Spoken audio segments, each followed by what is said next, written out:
ഇന്നിതാ എറണാകുളത്തേക്ക് പോകട്ടോ. ഞങ്ങളെല്ലാവരും കൂടി മിൽമേൻ്റെ ഒരു എക്സാം ഉണ്ട് എറണാകുളത്ത്. അപ്പോൾ ഞങ്ങൾ സൊസൈറ്റിയിലുള്ള കുറേ ആളുകൾ ഒരുമിച്ചാണുള്ളത്. അങ്ങോട്ടേക്ക് പോകുമ്പോൾ നല്ല പഠിത്താനും ജോലി അഥവാ കിട്ടിയാലോ എന്ന് വിചാരിച്ചിട്ട്. അപ്പോൾ എറണാകുളം എത്തി. മഹാരാജാസ് എന്നാണ് കേട്ടോ ഞങ്ങൾക്ക് എക്സാം. ഞങ്ങൾക്ക് ഈ കൂടെയുള്ള ആളുകൾക്കൊക്കെ ഒരുമിച്ച് ഒരു സ്ഥലത്ത് തന്നെയായിരുന്നു. അപ്പോൾ മഹാരാജാസിൽ നേരത്തെ എത്തി. കുറേ അവിടെയൊക്കെ ഫുള്ള് കറങ്ങി കണ്ടു. മഹാരാജാസൊക്കെ ഇങ്ങനെ പത്രത്തിലും ന്യൂസുകളിലും കാണാമെന്നല്ലാണ്ട് നേരിട്ട് കാണാൻ പറ്റുമെന്ന് വിചാരിച്ചിട്ടില്ല. അപ്പോൾ ഇതാ 2:30-ക്കാണ് എക്സാം കഴിഞ്ഞിറങ്ങി ഞങ്ങൾ അഭിമന്യുവിൻ്റെ ഒരു ഇത് കണ്ടപ്പോൾ അങ്ങോട്ടൊക്കെ പോയി നോക്കി. പിന്നെ ഇതാ തിരിച്ച് നേരെ ഇറങ്ങിയപ്പോൾ സുഭാഷ് പാർക്കിലേക്കാട്ടോ പോയത്. ഞങ്ങൾക്ക് 7 മണിക്കാണ് ട്രെയിന് തിരിച്ചിട്ടുള്ളത്.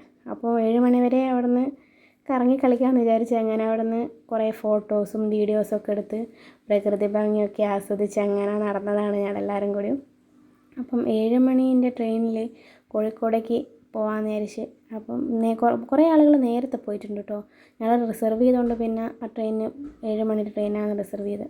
അപ്പോൾ ഇതാണ് കേട്ടോ ആടെ ഒരു വെറൈറ്റി സാധനം കണ്ട്. ഇതെന്താ സംഭവം എന്ന് മനസ്സിലായിട്ട് ഞങ്ങൾ ആടെയുള്ളവരോട് ചോദിച്ചാലും പറഞ്ഞത് ഇത് ലവേഴ്സ് ലോക്ക് ചെയ്ത് വെക്കുന്നതാണെന്ന്. അത് കഴിഞ്ഞ് ഫുഡൊക്കെ കഴിച്ച് ഓട്ടോറിക്ഷയില്ല കേട്ടോ റെയിൽവേ സ്റ്റേഷനിലേക്ക് പോയി. അതെന്താ വെച്ചാൽ തെക്കോട്ട് പോകണ്ട, ഞങ്ങൾ വടക്കോട്ടേക്ക് ബസ്സിന് പോയി. എന്നിട്ട് വടക്കുന്ന് ഓട്ടോറിക്ഷ വിളിച്ച് വീണ്ടും തെക്കോട്ടേക്ക് വന്ന് അങ്ങനെ റെയിൽവേ സ്റ്റേഷനിലെത്തി. തിരിച്ച് ഞങ്ങളിതാ കോഴിക്കോട് ട്രെയിനിന് കയറിയിട്ടുണ്ട് കേട്ടോ.